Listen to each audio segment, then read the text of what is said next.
بجلی کا بڑا بریک ڈاؤن ہونے کی وجہ سے ملک کے مختلف علاقوں میں بجلی کی فراہمی معطل ہو گئی ہے۔ ذرائع نیشنل پاور کنٹرول کے مطابق اس وقت سسٹم مکمل طور پر بند ہے۔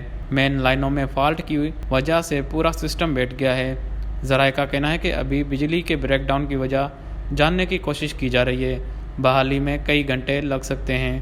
وزارت توانائی کے مطابق واق سے گرڈ اسٹیشنز کی بحالی کا آغاز ہو گیا ہے۔ پاور ڈویژن کا کہنا ہے کہ اسلام آباد اور پشاور سپلائی کمپنیز کے محدود علاقوں میں گرڈ بحال کر دیے گئے ہیں۔ ترجمان اسلام آباد الیکٹرک سپلائی کمپنی کے مطابق 117 گرڈ اسٹیشن کو بجلی کی فراہمی معطل ہے۔ انہوں نے بتایا کہ ریجن کنٹرول سینٹر کی جانب سے ابھی تک کوئی واضح وجہ نہیں بتائی گئی۔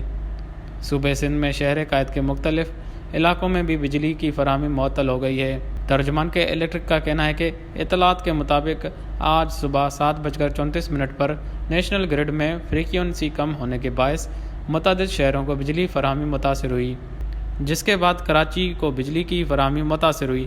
تاہم کہ الیکٹرک کا نیٹ ورک محفوظ اور فعال ہے۔ ہمارا عملہ صورتحال کا جائزہ لے رہا ہے اور بحالی کا کام شروع کیا جا رہا ہے۔ ترجمان کے الیکٹرک نے صارفین سے ان کے تعاون کے لیے شکریہ بھی ادا کیا۔ ترجمان کے الیکٹرک کا کہنا ہے کہ بجلی بندش کی وجوہات کی تحقیقات کے ساتھ ٹیمز بجلی کی بحالی کے لیے بھی متحرک ہیں۔ دوسری جانب ایک ذرائع کا کہنا ہے کہ بجلی کے بریک ڈاؤن کی وجہ جاننے کے لیے تحقیقات کر رہے ہیں۔ مکمل بحالی میں 5 گھنٹے لگ سکتے ہیں۔ واٹر بورڈ نے بتایا کہ بجلی کے بریک ڈاؤن کے باعث کراچی کو پانی کی پمپنگ بھی متاثر ہے۔ Superintendent engineer water board Iqbal Palijo کا کہنا ہے کہ بریک ڈاؤن کے باعث 72 انچ قطر کی لائن نمبر 5 پریشر سے پھٹ گئی۔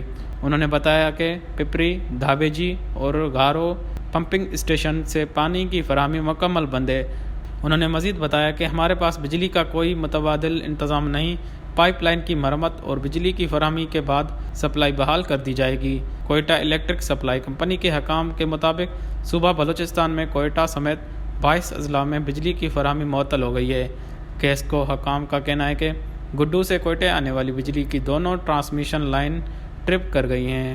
وش نیوز، کراچی۔